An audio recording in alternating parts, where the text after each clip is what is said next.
Update. Am I the a-hole for kicking out my mother-in-law in the middle of the night? Original story. Some background. I, 32 male, and my wife, 25 female, have been together for 5 years and married for 3 and are expecting our son right now. We have our ups and downs when we first got together because I was fresh out of a horrible relationship and I was her first boyfriend. But I had always noticed that she was really demeaning about herself and she was always really disappointed in herself. And this was just 6 months into our relationship, and it hurt to see her like that since she's an amazing woman. I convinced her to go to therapy for her, and we would do couple therapy because I did really love her in a short amount of time. And during therapy, I learned that her parents were narcissists who only loved her brother, their golden child. And when she relayed the mistreatment she faced, I honestly cried. And that whole experience made us the strong couple we are today, and the strong woman she is today. Back to present. My mother-in-law and father-in-law have gotten a little better over the years, which is why we are at low contact from our no contact position. My mother-in-law came to visit us. They live overseas, since my wife is pregnant. And it has been only a week and my wife's mood is completely dimmed. This happened at night when we were sleeping. My wife went to get some juice since she was craving it while I went to the washroom, and came back to see glass on the floor and my mother-in-law shouting at my wife. I couldn't handle my anger and shouted at her to get out, and told her if she didn't, I was going to call the police, so she begrudgingly got out of the house. I calmed my wife down, and she told me mother-in-law had gotten mad at her because she wanted to drink apple juice because it's bad for the baby, and how she doesn't deserve to have a baby if she wanted to kill it. I'm now getting calls from her family saying I'm an a-hole because I kicked her out, and I even got a call from my parents saying it was an a-hole move, and I could have let her stay the night. I understand I might be the a-hole because I kicked her out in the middle of the night, but at that moment, looking at my wife shaking, it was the best option. So Reddit, am I the a-hole? Edit. For people asking me about what kind of apple juice my wife was drinking in the messages, she was drinking natural apple juice, which she makes herself from fresh apples, not the one from the market. And now for the top comments before reading the update. So much not the a-hole. Go back to no contact, unless you want this kind of behavior around your baby. I agree wholeheartedly. OP's in-laws have not proven capable of introspection, so at the very least, it's time for at least absolute minimal contact. Put them on an info diet. Be a grey rock. Establish firmer boundaries now. Not the a-hole. Your in-laws are toxic people. I'm proud of you for protecting your wife from their garbage. They don't deserve a place in your family's life. Thank you.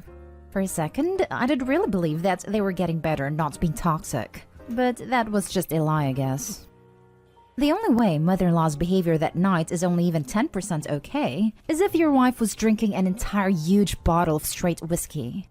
Apple juice is perfectly fine for an expecting mother. Not the a-hole. It sounds like your mother-in-law really only came over to control your wife and what she does during her pregnancy. If she didn't want to get kicked out, she should have acted like, oh, I don't know, a respectable human being? Not the a-hole. Who says that to a pregnant woman? Over juice? She's lucky you didn't tell her to go screw herself. And now for the update. Thank you to everyone who responded to my post, and thank you to everyone who voted not the a-hole, because I was really conflicted for a few days after the incident. And I also agree that I could have controlled my anger better. A lot has happened since I posted. Me and my wife went to therapy, where she told me the reason she accepted her mother's request to come was because she saw how her mom treated her brother's kids. So she wanted that for our son too, and she really did believe that her mother had changed for the better. But as explained by our therapist, that some narcissists refuse to change. My wife and I have written one letter and sent it to every one of her family member who had told us we were in the wrong, which basically said that her mother never cared for her and never would, and we didn't want that around our children. Then my wife wrote about several instances where she was subjected to emotional abuse, and even though everyone knew, no one did anything except for her grandma, her father's mother. She said she's tired of always being the bigger person, but now she would be selfish for herself and our child.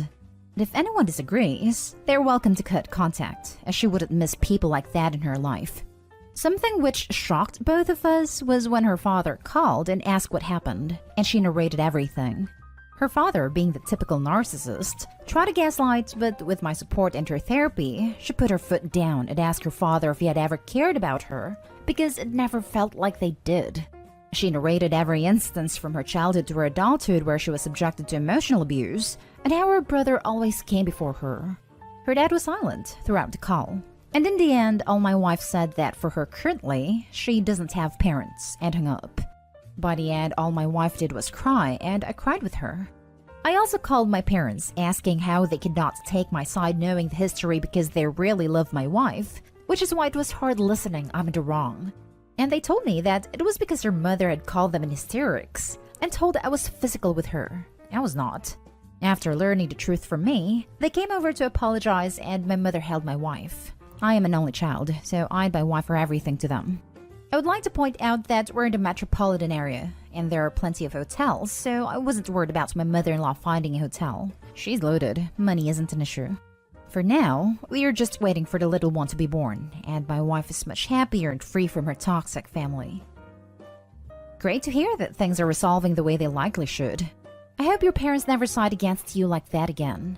They had no reason to believe mother-in-law's horrible account that their own son was an abuser. That part is the biggest betrayal for me out of all of this, as wife's parents are already known narcissists.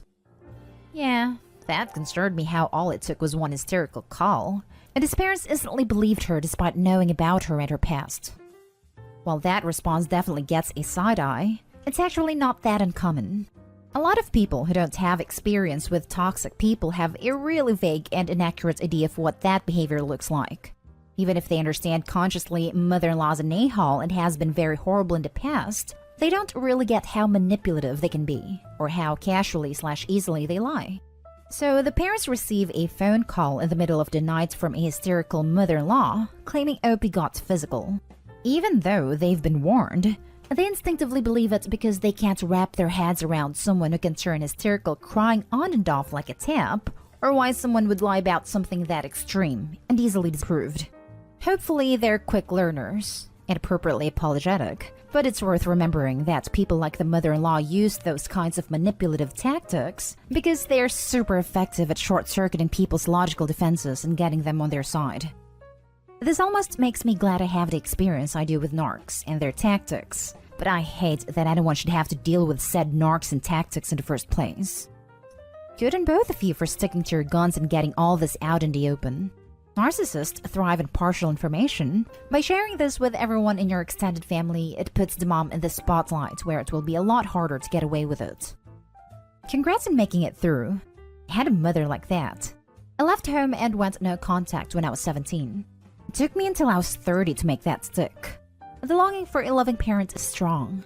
Between those years, I let my mother back in 3 to 4 times. I couldn't give up on her. The first time, it took about 3 months for me to shut her out again. The last time, it took about an hour. As I got healthier mentally, it was easier to see the inappropriate behavior and shut it down. My mother had some epic meltdowns. So you aren't finished yet. Be vigilant. Be supportive. Don't expect perfection from your wife. She will falter, but expect her to handle things better each time. She will get there. And tell your wife a week is impressive. She snapped out of it faster than most. Now for the next story. Am I the a-hole for kicking my sister out of my home after she told me it was karma that I can't have kids? I, female 32, have been trying to get pregnant for 7 years now and have been unsuccessful. Diagnosed with PCOS later in life, I've had 5 miscarriages that have taken a massive toll on my physical and mental health. It has left me feeling like a massive failure as my partner, male 36, desperately wants children, and I'm unable to give him this. He never makes me feel badly about it, but I know he's upset. His parents are in ill health, and they want grandchildren more than anything. Recently, I had a massive argument with my sister, female 34, after my last miscarriage. I was upset and asking her why this kept happening to me. She shrugged and said it was probably to do with the abortion I had when I was 19. Honestly, I was gobsmacked at how nonchalant she sounded. She knew there had been health reasons behind it, and had been supportive at the time. My health has been so poor that I needed an operation and had spent months recovering. Also, she knows how guilty I felt that I was unable to carry it to full term. I asked her what she had meant, And she said that our decisions always come back to haunt us, and that I needed to understand that I'd brought it on myself. That some people just weren't meant to have children, and it was God's way of telling us to stop. She wasn't being mean, just blunt, but my hormones were all over the place, and I ended up kicking her out of my house and telling her not to contact me again. Soon after, I got loads of phone calls from my other sister, mom and dad, and even my sister's husband, basically saying I had overreacted and was being an a-hole, that I had to make things right and apologized. I refused and haven't spoken to any of them since. My partner doesn't want her back in our house anytime soon after what she said. Am I the a-hole for agreeing with him over my family? Now for the top comments. Not the a-hole. You don't ever say something like that to someone. If she wasn't on the lease or paying rent at all, you have every right to kick her out. She's an adult. She can figure out her own living situation without having to room with people she thinks so lowly of. By the way, I'm so sorry you're having difficulties. I wish you all the best in the future for a large, happy family. If she wasn't on the lease or paying rent at all, you have every right to kick her out. That's the thing. I don't think the sister was even living with Opie at all. The vibe I got from this is that she was merely visiting, especially because sister's husband was also mentioned. All this hullabaloo from the family over making her leave a house she was visiting. I couldn't tell if it meant a roommate or guest situation and didn't want to assume, but her not being on a lease covers both bases. Person on the lease can kick out whoever they want if she's just a guest. Either way, she is a massive and manipulative a-hole who probably told a way different story to the family to act like she didn't say something completely atrocious to warrant getting the boot in the first place. Not an a-hole times 1,000. She is evil and completely lacking empathy towards you. Don't apologize. Don't take anything back and keep her out and anyone who takes her side. Our decisions always come back to haunt us, and that I needed to understand that I'd brought it on myself. That some people just weren't meant to have children. I think Opie needs to tell her family that our decisions always come back to haunt us, and that sister needs to understand that she's brought this on herself. Some people just weren't meant to be allowed in Opie's house. OMG, this is absolutely perfect. What kind of deranged monster is the sister? And she has a damn cheek to bring God into it too, which tells me she is one of those pseudo-Christian a-holes. Well, she may not be allowed to back in Opie's house, but I'm sure she will be welcomed to hell with open arms. Not an a-hole. A miscarriage is not something you should try and guilt a woman about. That's messed up. She was out of line. Last story is titled, Am I the a-hole for not helping my brother get his kids into the same school as my son? My brother, 34 male, and I, 29 female, are not close.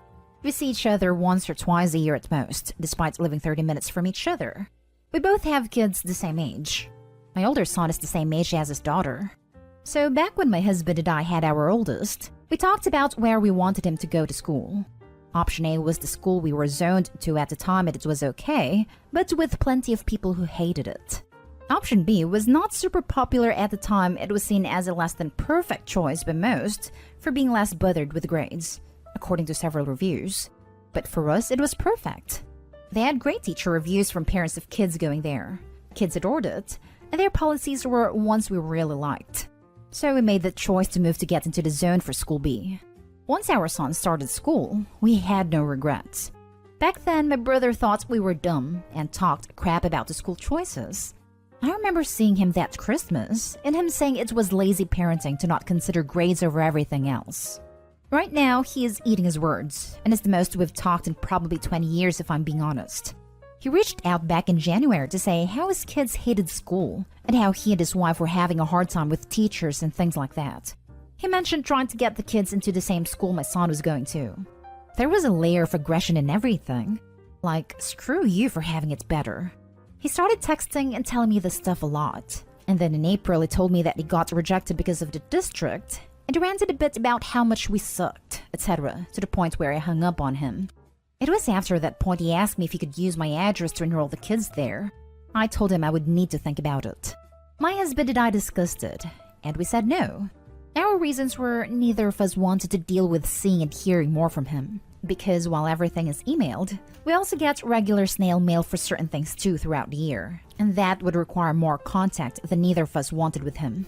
I told him it wouldn't work for us, and when he asked why, I told him we have never been good, and we don't need to keep the conflict up by staying in touch more.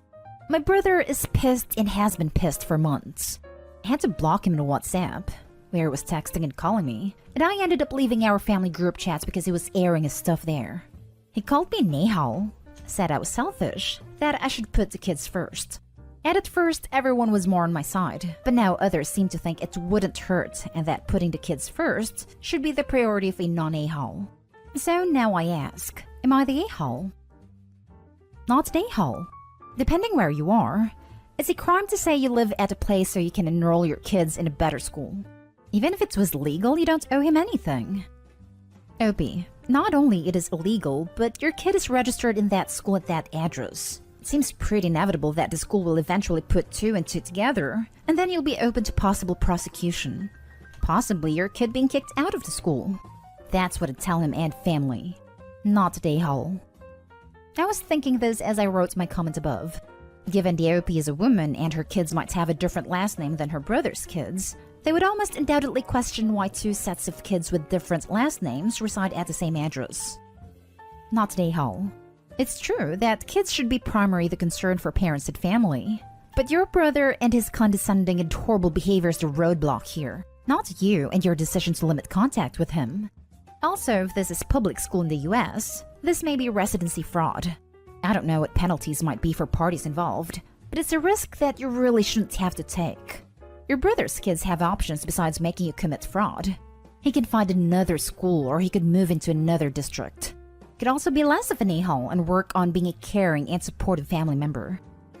There was a residency fraud case locally a while back, and the parents ended up on the hook for the cost of schooling. I can't remember the exact number, but it was thousands of dollars.